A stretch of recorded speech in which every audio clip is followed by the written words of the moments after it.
nesta reunião em família em que nós estamos agora, o momento que me cabe agora é para falar de algo que pode não ser tão prazeroso, mas é necessário. E eu queria fazer tudo isso num clima de respeito, porque eu conheço muitos de vocês e eu respeito vocês. E eu não quero também assumir a postura de alguém que vai ensinar, embora eu seja professor a vida inteira, mas eu quero assumir a postura de alguém que vai compartilhar algumas preocupações, justamente nesse tema que foi, acho tão espetacular, a arte a respeito da identidade dos nossos pioneiros. E é por isso que o tema que eu preparei tem a ver com a identidade do adventismo. E eu quero começar lendo um texto bíblico. Se você puder me acompanhar em 1 Pedro, primeira carta de Pedro, capítulo 2, versículo 9. 1 Pedro 2, 9. Um texto que diz respeito à nossa identidade. Se alguém perguntar para você quem você é, ou a igreja, quem vocês são, aqui está uma resposta espetacular. Primeira carta de Pedro, capítulo 2, versículo 9. Vós, porém, sois raça eleita, sacerdócio real, nação santa, povo de propriedade exclusiva de Deus, a fim de proclamardes as virtudes daquele que vos chamou das trevas para a sua maravilhosa luz. Quem você é? Quem somos nós? Somos raça eleita, somos sacerdócio real, somos nação santa, povo de propriedade exclusiva de Deus. Para quê? Para proclamação. Proclamação do quê? Daquilo que Deus fez em nós, daquilo que Deus fez através de nós. Eu quero começar, já que vamos falar de identidade do adventismo, eu quero começar definindo brevemente o que é identidade. Eu recorri a um conceituado dicionário de filosofia do conhecido Nicola Abaiano. Ele diz que identidade é aquilo que é. Identidade é aquilo que é. Porque é impossível que uma coisa seja e não seja ao mesmo tempo. Gostei da definição simples, prática. Identidade é aquilo que é. Porque é impossível que uma coisa, ou que uma pessoa seja e não seja ao mesmo tempo. Pois bem, seguindo o conceito de Abaiano, no seu dicionário de filosofia, a gente poderia perguntar, quem é a igreja adventista? Eu busquei duas definições, uma popular, da Wikipedia, que diz que a igreja adventista do sétimo dia é uma denominação cristã protestante, restauracionista, trinitariana, sabatista, mortalista, não cessacionista e aniquilacionista, que se distingue pela observância do sábado como dia do Senhor, o sétimo dia da semana judaico-cristão, sabá, e por sua ênfase na iminente segunda vinda de Jesus Cristo. Você quer saber quem é a igreja adventista? A Wikipedia nos define dessa forma. Essa é a nossa identidade. Agora, eu busquei uma outra definição, que é uma definição nossa. Como é que nós chamamos a nós mesmos? No Tratado de Teologia, aparece esta definição clara. Os adventistas são uma corporação protestante e conservadora de cristãos evangélicos, cuja fé, embasada na Bíblia e centralizada em Cristo, enfatiza a morte expiatória do Salvador, seu ministério no santuário celestial e seu breve retorno para redimir os fiéis. Os adventistas são conhecidos por observar o sábado, enfatizarem a conservação da saúde como parte do dever religioso e por realizarem atividades missionárias ao redor do mundo. É assim que nós definimos a nós mesmos. Na época que eu estava num estudo de pós-graduação, eu cheguei no local da sala de aula e era a primeira semana de aula e a gente conhecendo os colegas, os novos colegas, e cada um se apresentando e uma senhora muito simpática se apresentou, eu me apresentei e cada um tinha que dizer a sua religião. Eu me apresentei como Adolfo e disse, eu sou adventista do sétimo dia. E a senhora olhou para mim assim e falou, você é adventista? Aqueles que gostam de comer sucrilho? Falei, sim, eu gosto de comer sucrilho. Veja o que ela puxou da memória. Ele me contou que quando ela era garota, aprendeu com uma família adventista, ela disse, eu aprendi a tomar café de jejum com a família adventista. Até hoje eu faço isso. Eu como sucrilho. Então você é da igreja que come sucrilho? Eu disse, claro, entre outras coisas, sucrilho, mas não só sucrilho, né? Veja, nós somos A nossa constituição identitária é composta de alguns elementos, entre eles a alimentação. Mas é assim que nós nos definimos. Agora, amigos, esta ideia do Tratado de Teologia e muitas do slide anterior foram defendidas e vivenciadas por nossos pioneiros. Acontece que já se passaram 175 anos desde que nós surgimos como movimento. É muito tempo. E nesses 175 anos, algumas coisas mudaram. Algumas coisas desapareceram. E surgiram algumas preocupações. E eu acho que uma preocupação muito grande que incomoda a todos nós, ou que deveria incomodar a todos nós, é a perda ou a diluição da nossa identidade. 20 anos atrás, era muito fácil definir quem era um batista, quem era um presbiteriano, um luterano, um adventista. Hoje, se você colocar enfileirados, quase que... diga seu credo, sua profissão de fé, você quase que não consegue identificar mais. Eu tenho uma preocupação, colegas pastores, que me incomoda muito.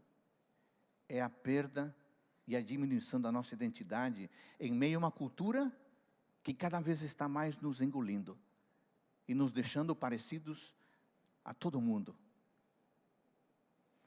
Por isso, eu queria, nesta oportunidade, tratar de 5 temas que eu tenho impressão são um desvirtuamento ou um grande perigo para a nossa identidade como adventistas do sétimo dia.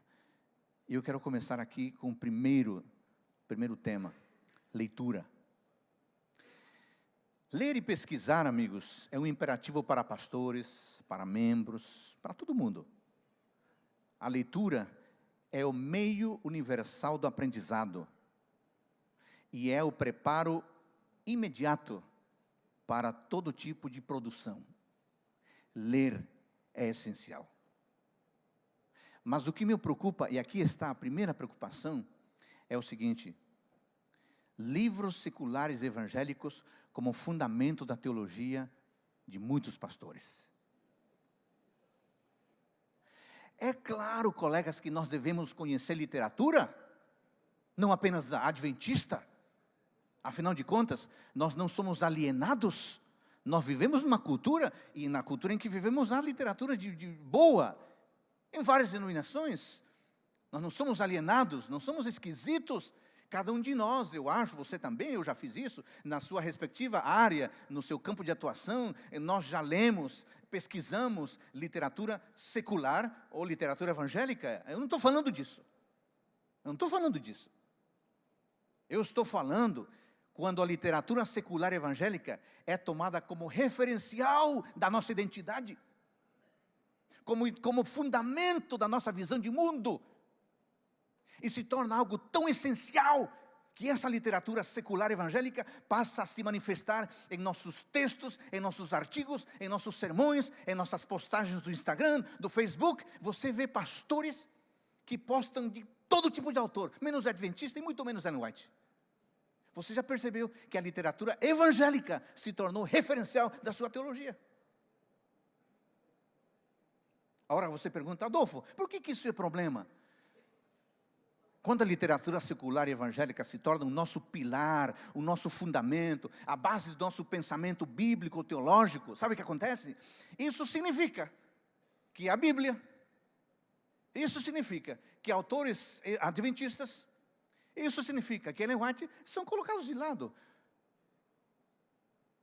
Porque em muita circunstância, em muito tema, não há diálogo entre a literatura evangélica e a literatura adventista. Eu quero destacar aqui 3 pontos nesse sentido. O primeiro, amigos, por melhor intenção que haja na literatura secular, na literatura evangélica, por melhor intenção que haja, lembre, os conceitos que esses livros apresentam, as pressuposições e as finalidades desses autores são muito diferentes dos nossos conceitos, das nossas pressuposições e das nossas finalidades. Por exemplo, um autor secular tem uma visão de mundo muito diferente da nossa, no que diz respeito a Deus, no que diz respeito à família, no que diz respeito a valores, no que diz respeito à espiritualidade, casamento, relacionamento, finança, cuidado do corpo, etc.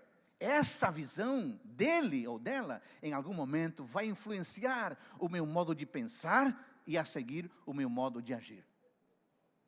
Mas não é só autor secular, não. Uma literatura, um autor evangélico, tem uma visão muito diferente da visão adventista, no que diz respeito ao evangelismo, à missão, à adoração, à liturgia, música, dízimos, oferta, oração, leitura da Bíblia, comunhão com Deus, recreação, profecias, estado do ser humano na morte, volta de Jesus, natureza de Cristo. Eles não pensam como nós pensamos, e nós não pensamos como eles. E se nós ficamos lendo essa literatura e tornando essencial a nossa teologia, sabe o que vai acontecer? Em pouco tempo, é essa teologia que não vamos viver. É essa teologia que não vamos pregar. Esses conceitos serão incorporados em nossas palestras, em nossos sermões, em nossos estudos bíblicos e em nossas postagens. Um segundo ponto que eu queria destacar em relação a esse tema, essa preocupação, e eu queria deixar muito claro, não é pecado citar autores seculares evangélicos. É claro que não é. Alguns de nós fizemos dissertações e teses referenciando autores não adventistas. Eu fiz isso, mas eu não estou falando disso. Eu não estou falando de você citar ou não citar, não, esse não é o ponto. O ponto é não fazer desses autores a coluna dorsal do nosso pensamento bíblico-teológico. Não buscar neles exclusivamente o alimento para o nosso próximo sermão. O provérbio popular diz assim: diga-me com quem anda e lhe direi quem você é. Eu acho que ele vale para a leitura também. Seria mais ou menos assim: diga-me que você está lendo e eu lhe direi o que você pensa. Ou, diga-me quais autores você cita e eu lhe direi quais ideias você defende. Por isso, colegas pastores, por favor, submetamos os autores seculares, os autores evangélicos, ao crivo da Escritura Sagrada. E em segundo lugar, ao crivo dos livros de Ellen G. White. Lembre que a nossa confiança total e irrestrita é na Bíblia, e não no teólogo, não no sistema teológico, ainda que adventista ele seja. O nosso critério único é a palavra de Deus. E um terceiro elemento nessa preocupação, eu queria pedir uma gentileza para vocês, colegas. Por favor, tenhamos cuidado ao mencionar, ao recomendar autores seculares evangélicos publicamente ou em nossas redes sociais. É muito comum hoje um pastor dizer: estou lendo esse livro, ele posta a capa, posta o nome do autor, uma frase, mas acontece que esse autor não tem um livro. O livro faz parte de um pacote maior que se chama teologia. Será que você está referenciando apenas o livro ou você está referenciando o autor? Imagine você, e eu vou falar de um exemplo real, não é hipotético. Imagine você o impacto de um teólogo quando ele diz assim: Nietzsche está certo quando ele diz isto. Ou imagine o impacto quando um teólogo adventista diz assim: o nihilismo tem fundamento nos evangelhos, e eu vou provar isso. Até você explicar o que você queria dizer, a pessoa não escuta mais. Ela só escutou a primeira frase, acabou. Você não consegue explicar mais. E ela vai tuitear não a frase completa, só o que interessou a ela. Amigos, por favor, tenhamos cuidado em recomendar literatura. E tenhamos certeza de que essa é uma boa literatura. Uma segunda preocupação que quero, aliás, antes de ir para a segunda preocupação, eu queria que você pensasse nisso aqui. Que tipo de literatura tem sido a minha leitura principal? A minha referência teológica? Voltando para casa, dê uma olhada na sua biblioteca. Que livros você tem? De qual escola teológica são eles? De qual escola ideológica? Qual é a teologia dos seus autores preferidos? Bom, eu vou ao segundo tema. Púlpito. Colegas, no passado, nós tivemos muitos pregadores de peso, de tradição, mas na atualidade, eu acho que nós estamos passando por esse desafio aqui, ó. Empobrecimento do púlpito adventista. Infelizmente, colegas, em muitos púlpitos, especialmente os púlpitos sabáticos, a mensagem adventista deixou de ser uma declaração e tornou-se apenas uma proposição. Deixou de ser uma revelação e tornou-se apenas um aconselhamento. Deixou de ser um assim diz o Senhor e tornou-se um eu acho, eu penso, a minha ideia é. Deixou de ser uma explanação sobre Deus e seu reino e tornou-se uma contação de anedotas que em nada edificam. Em muitos púlpitos adventistas, deixou-se de lado a contundência e a urgência, preteridas pela conveniência e pela contextualização. Essa é a palavra do momento, contextualização, relevância. E em nome disso, sabe o que acontece? Temos medo de falar a verdade absoluta e a trocamos pela verdade circunstancial, e o que era perene virou cultural. Trocamos as referências e os fundamentos bíblicos de Ellen White por citações de especialistas. Parece que o Cristo que apresentamos maiormente se destaca por sua simpatia, por seu sorriso, por seu abraço, por seu aconchego, por sua amizade. E veja, essas coisas todas são corretas, são reais, são verdadeiras. Temos enfatizado as propostas de Deus, enfatizamos que Ele nos ama, que Ele nos perdoa, que Ele nos recebe, que Ele nos acolhe, e tudo isso é verdade, e deve ser enfatizado mesmo, porque é a essência do Evangelho. Mas temos que ser completos, temos que apresentar as suas declarações comprometedoras, como: sejam meus discípulos, obedeçam aos meus mandamentos, façam a minha vontade, amem ao próximo, carreguem a sua cruz, meditem nas minhas palavras. Queridos pastores, o púlpito não é um lugar para apenas apresentar as ações de Deus e como isso nos faz sentir-nos tão bem. O púlpito é também um lugar para enfatizar o que Deus espera de nós e como isso nos fará pessoas mais maduras, mais santas e mais preparadas para a cidadania celestial.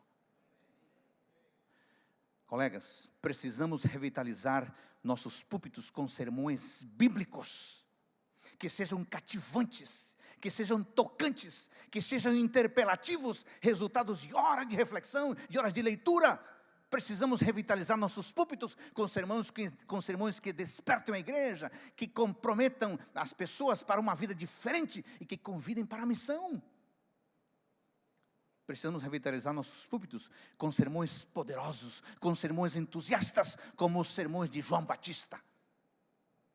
Ellen White diz que João Batista falava palavras que tocavam fundo no coração das pessoas, e as pessoas ficavam tão tocadas, as multidões reagiam com convicção, a ponto de perguntarem assim: e agora, João?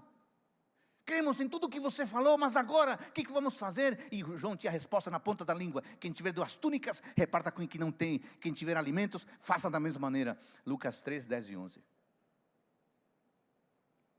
Colegas, precisamos revitalizar nossos púlpitos, exaltando o Cristo completo. O Cristo que diz: eu não te condeno, mas o Cristo que também diz: vai, não peques mais. Graça por um lado, compromisso por outro lado. Um púlpito somente gracioso produz adventistas liberais. Um púlpito somente admoestador produz adventistas xiitas. E nós não somos nem liberais e nem xiitas. Nós somos discípulos. E o discípulo é seguidor que recebe a graça para viver em compromisso.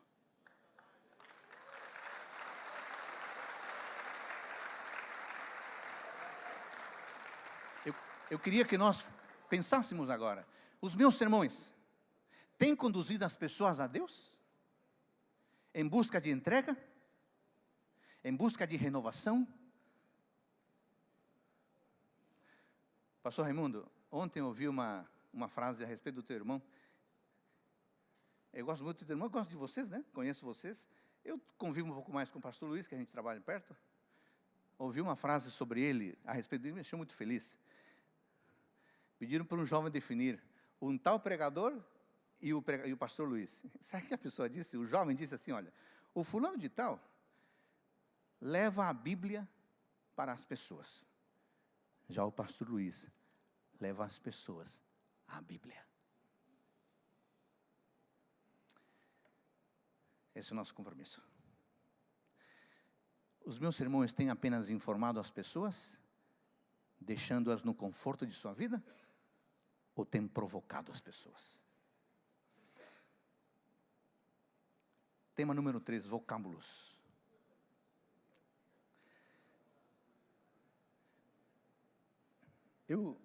Esta talvez seja a parte mais assim, sensível da minha apresentação. Mas eu queria que vocês me ouvissem com atenção para saber exatamente o que eu vou dizer. Porque a minha preocupação é esta, ó. O uso de termos seculares e humanistas para expressar atividades e conceitos supostamente bíblicos. Deixa eu me explicar. Alguns pastores e membros de igreja beberam tanto do linguajar secular e humanista que certos vocábulos comprometedores ideologicamente ou teologicamente falando foram incorporados no seu vocabulário com total naturalidade. Falam, daqui a pouco nem percebe mais do que estão falando. Há vários desses vocábulos. Mas eu não tenho tempo para analisar vários deles, eu quero analisar apenas 2 que estão conectados. Coach e coaching. Eu já ouvi, colegas, mais de um pastor e membro de igreja dizer, eu sou coach. Eu já vi oferecimento de coaching para públicos adventistas. Você é formador de opinião, você é um intelectual. Você tem que ouvir as coisas e refletir. Foi o que eu fiz algum tempo atrás. Eu pensei, será que está correto dizer eu sou coach? Será que está correto dizer eu sou coaching? Antes de fazer uma breve análise desses 2 vocábulos, permita-me dizer e deixar claro o seguinte. Na realidade sul-americana, mas especialmente na realidade brasileira, as palavras coach e coaching estão repletos de ideologia e filosofia que não combina com o pensamento adventista. Na Europa pode ser diferente. E nos Estados Unidos pode ser diferente. Mas no Brasil, coach e coaching vem num pacote ideológico muito forte. E eu quero provar isso, ainda que seja brevemente. O site de um dos principais institutos de coaching no Brasil, não vou fazer propaganda dele aqui não, define assim o coaching. O coaching é um processo, presta atenção, o coaching é um processo definido como um mix de recursos que utiliza técnicas, ferramentas e conhecimentos de diversas ciências, como administração, gestão de pessoas, psicologia, neurociência, linguagem ericksoniana, recursos humanos, planejamento estratégico, entre outras. A metodologia visa a conquista de grandes e efetivos resultados em qualquer contexto, seja pessoal, profissional, social, familiar, espiritual ou financeiro. Agora, a pergunta é, como é que ocorre a operacionalização desse mix de recursos?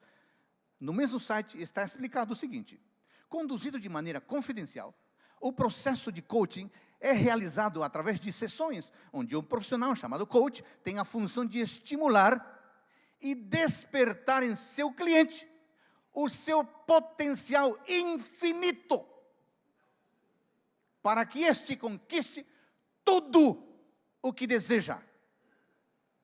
Potencial infinito. Para quê? Para que este conquiste tudo o que deseja. Eu fiquei impressionado com a clareza. Eu poderia parar por aqui, mas eu quero avançar um pouquinho.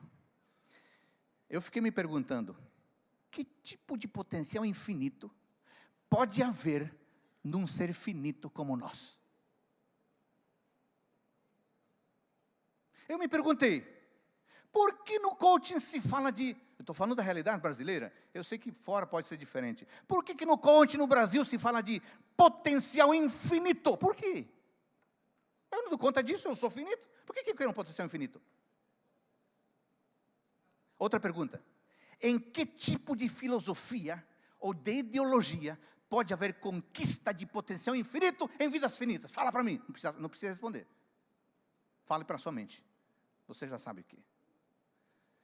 Colegas, eu não consigo ver este tipo de abordagem no pensamento bíblico.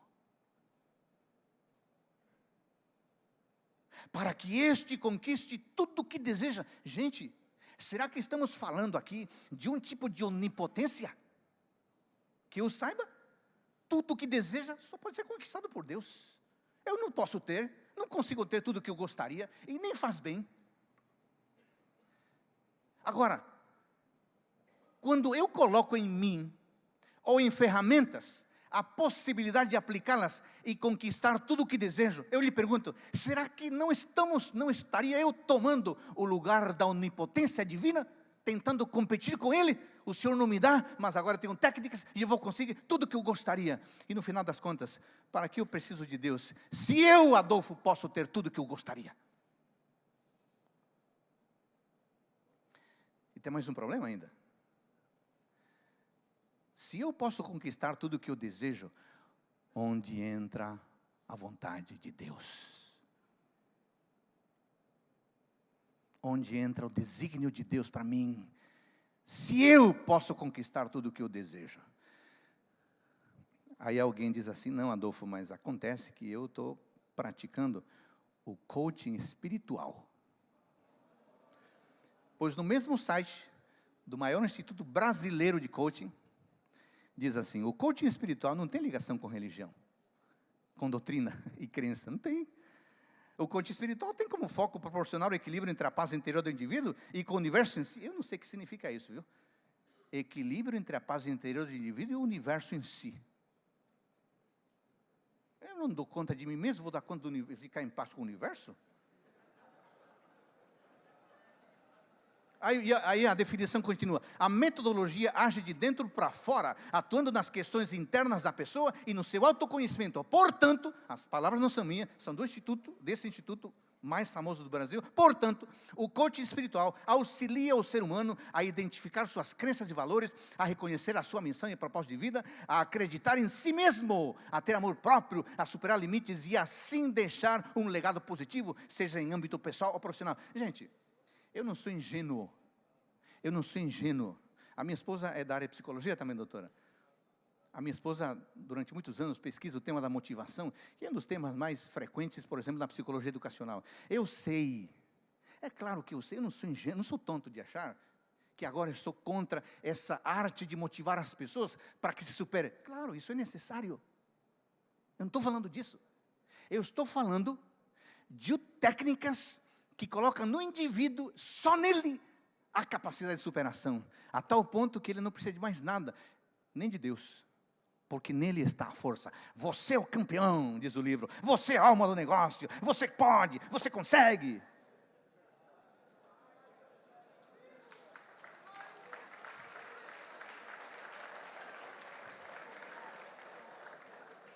Aí, eu encontro no Evangelho de João, colegas, no Evangelho de João, uma afirmação do próprio Jesus, dizendo assim,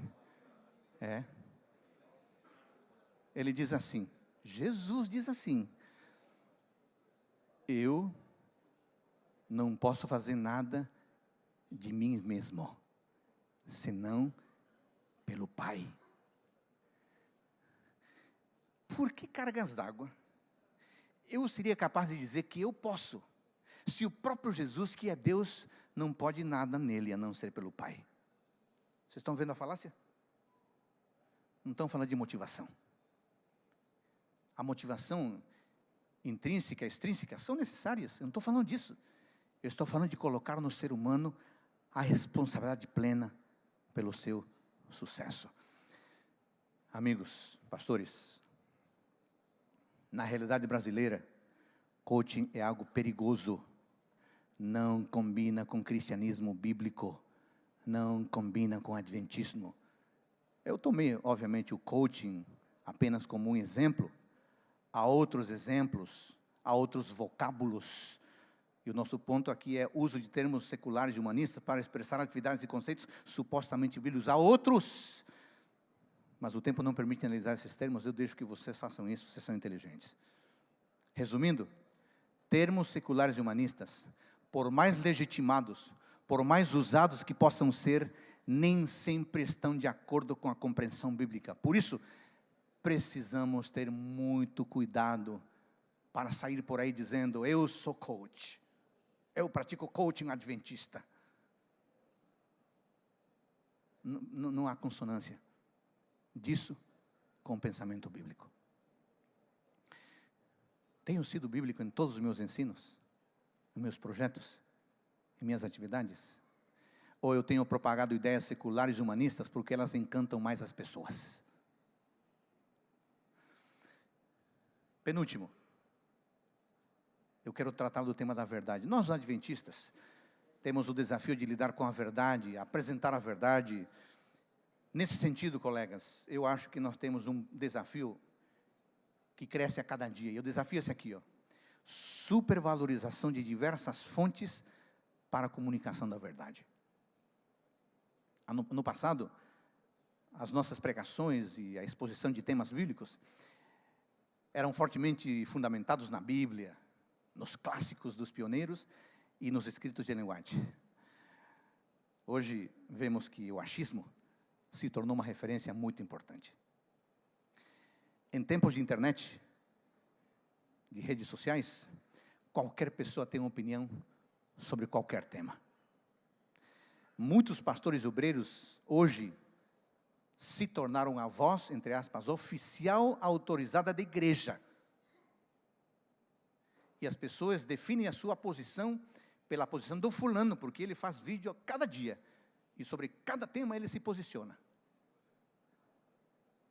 Desde gravidez na adolescência até profecias bíblicas, nós temos especialistas que em 5 minutos resolvem problemas imensos.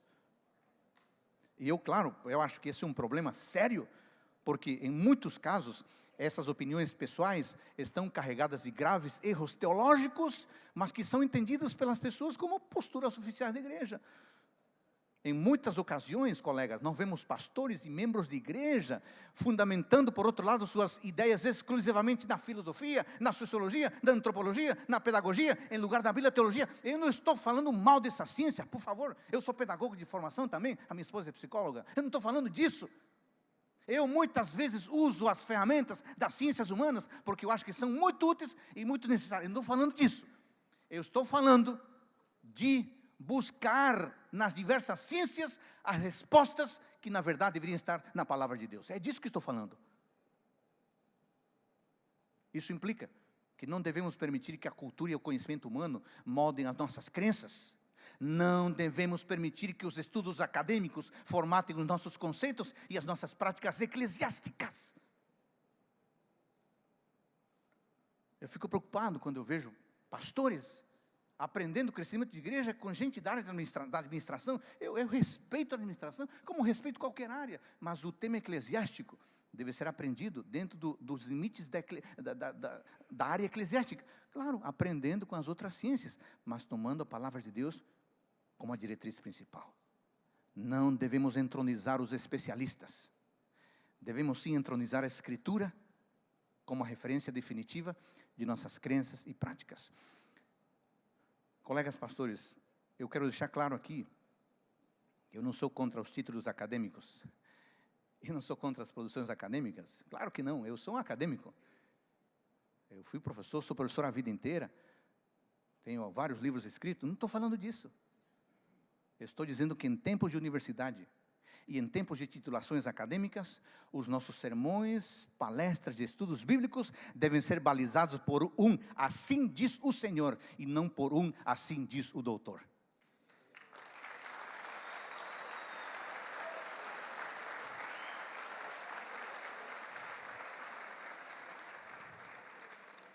Para a gente pensar, Meus sermões, palestras e seminários têm sido fundamentados no assim diz o Senhor? Ou têm sido legitimados por um assim diz o doutor?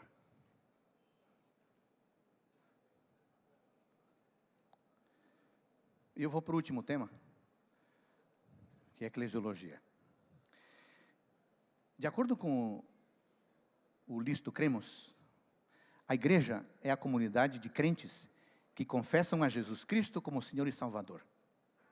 Em continuidade do povo de Deus em tempos do Antigo Testamento, escutem, somos chamados para fora do mundo. Página 181. E a citação continua. Obviamente, ser chamado para fora do mundo não significa isolar-se, vivendo distante da sociedade, senão como cumprir a grande comissão. Ser chamados para fora do mundo significa viver numa comunidade que partilha da mesma fé, da mesma esperança, dos mesmos valores, das mesmas crenças. Em outras palavras, pastores, somos o remanescente de Deus. E quais são as características do remanescente? É muito simples. O apóstolo João descreve esse grupo em termos bastante específicos. Ele disse que o grupo apareceria depois dos 1260 anos de perseguição e é constituído por aqueles que guardam os mandamentos de Deus e têm o testemunho de Jesus. Pois bem, a igreja adventista, como remanescente de Deus, independente de suas abordagens, independente dos grupos a quem pretende atingir, independente da sociedade onde estiver inserida, deve viver como remanescente. Esse é o ponto. Nós não podemos esconder a nossa identidade. Nós não devemos disfarçar nossa identidade com um discurso ou uma postura determinados pelo grupo de pessoas a quem queremos alcançar. Esse é o problema. Estamos escondendo a nossa identidade e assumindo a identidade do grupo a quem queremos alcançar. Não, amigos, não pode ser assim. Nós somos o remanescente de Deus. Por isso, quando dialogarmos com os pós-modernos, devemos fazê-lo como remanescentes. Quando dialogarmos com os ateus e agnósticos, devemos dialogar com respeito, mas como remanescente. Quando dialogarmos com os que não têm simpatia pela religião institucionalizada, devemos ter respeito sim, mas temos que conversar como remanescentes. Quando dialogarmos com universitários inteligentes e engajados, façamos isso como remanescentes. Quando dialogarmos com empresários e pessoas de negócio, respeitemos, mas façamos isso com linguagem de remanescente. O nosso discurso deve ser de remanescente. A nossa postura deve ser de remanescente. O nosso estilo de vida deve ser de remanescente. O nosso sermão deve ser de remanescente. O nosso louvor deve ser de remanescente.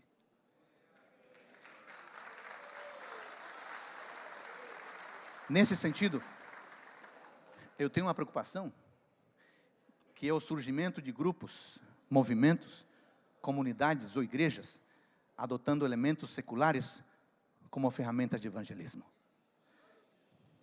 Pastores queridos, eu não vim aqui para ensinar nada a ninguém. Muitos de vocês têm bem mais experiência do que eu e conhecimento. Eu estou partilhando, como disse no início, preocupações.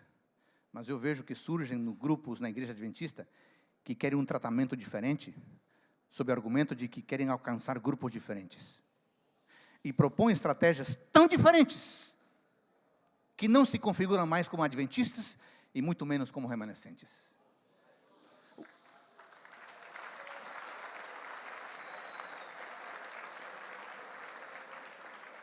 O que tem ocorrido, colegas, é que muitos desses grupos se especializaram tanto em falar os pós-modernos, por exemplo, que no final são pós-modernos. E alguns usam o argumento da missão encarnacional, alegando de que Cristo se encarnou e que por isso nós também devemos encarnar a cultura, mas que esquecem que Cristo se encarnou sim, mas não deixou de ser Deus. Cristo não se deixou moldar pela humanidade a qual alcançou, ao contrário, Ele transformou o mundo como ninguém mais o fez. Dias atrás, eu assisti a um culto pela internet, ao culto de domingo de uma comunidade, dessas comunidades que pretendem alcançar pessoas pós-modernas. Eu fiquei estupefato. O sermão era pós-moderno, o pregador era pós-moderno, a liturgia era pós-moderna, o ambiente era pós-moderno, a calça rasgada era pós-moderno, tudo era pós-moderno.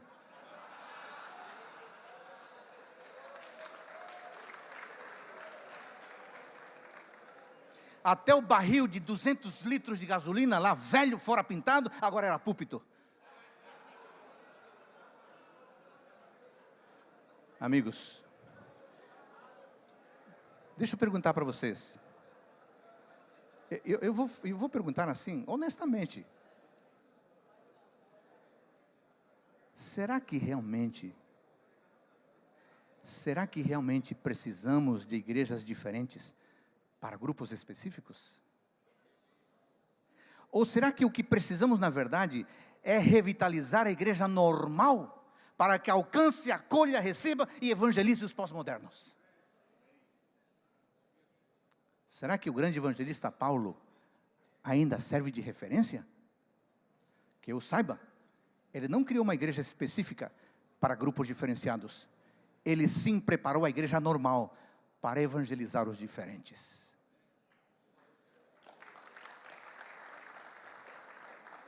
Por favor, não me entenda mal. Eu não sou ingênuo. Eu sei que um erro crasso é tratar igual quem é diferente. Eu sei disso. Como professor eu aprendi isso com muito sacrifício. Nós não podemos ignorar as sensibilidades e as especificidades de determinados grupos sociais. Mas, amigos, nós não podemos ignorar que nós somos o remanescente. E o remanescente tem que ter fé em Jesus, guardar os mandamentos de Deus e possuir o testemunho de Cristo. Qualquer comunidade que não viva esses 3 elementos pode ser qualquer coisa menos remanescente. Qualquer esforço evangelístico que não aponte na direção desses 3 elementos pode ser qualquer coisa menos proclamação do Evangelho. Bom, amigos, meu discurso e prática me caracterizam claramente como sendo do povo remanescente? Ou sou influenciado pelo secularismo, tanto no discurso quanto na prática? Amigos, hoje eu falei de 5 coisas aqui. Primeiro, leitura. A preocupação de que livros seculares evangélicos têm se tornado fundamento da teologia. O segundo tema foi púlpito. A preocupação grande do empobrecimento do púlpito adventista. O terceiro tema foi vocábulos. O uso de termos seculares, humanistas, para expressar atividades e conceitos supostamente bíblicos. Quarto tema, verdade, supervalorização de diversas fontes para a comunicação da verdade. E o quinto tema, eclesiologia, preocupação, o surgimento de grupos, movimentos, comunidades ou igrejas adotando elementos seculares como ferramenta de evangelismo. Amigos queridos, vocês são líderes, vocês são formadores de opinião. Eu queria desafiá-los aqui, como líderes, coloquemos o melhor do nosso intelecto, o melhor do nosso esforço e o melhor da nossa influência para resgatar e fortalecer a identidade do remanescente. Como igreja, temos uma responsabilidade, mas como indivíduos, também temos uma responsabilidade. Eu queria dizer ainda um recado final. Os membros da nossa igreja precisam ver claramente a identidade do remanescente. Os que não são membros da igreja também precisam ver claramente a identidade do remanescente. Para terminar, permita-me fazer 2 sugestões. Muito simples. Muito simples. Primeira, assim que você puder, reúna a sua família, a sua esposa, seus filhos, se você tiver, e lembre a cada um deles quem é o adventista do 7º dia. Fale sobre isso com as crianças, com os adolescentes, com os jovens. Você pode fazer isso? Você pode fazer isso? Muito obrigado. Um segundo desafio, muito simples. Que tal você, em seu próximo sermão, pregar sobre quem são os adventistas do 7º dia? Você pode fazer isso? Eu queria terminar dizendo, amigos, que... Você passa o último slide, por gentileza? Só tem mais um mesmo. Queria terminar dizendo que fortalecer a identidade da igreja é, antes de tudo, um dever de cada adventista, mas é um imperativo dos líderes. E lembre que retroceder é um elemento essencial para avançar. Retroceder é um elemento essencial para avançar. Isso tem que ver com a nossa identidade. A identidade da igreja não é responsabilidade da instituição. É responsabilidade sua e minha. Deus nos abençoe.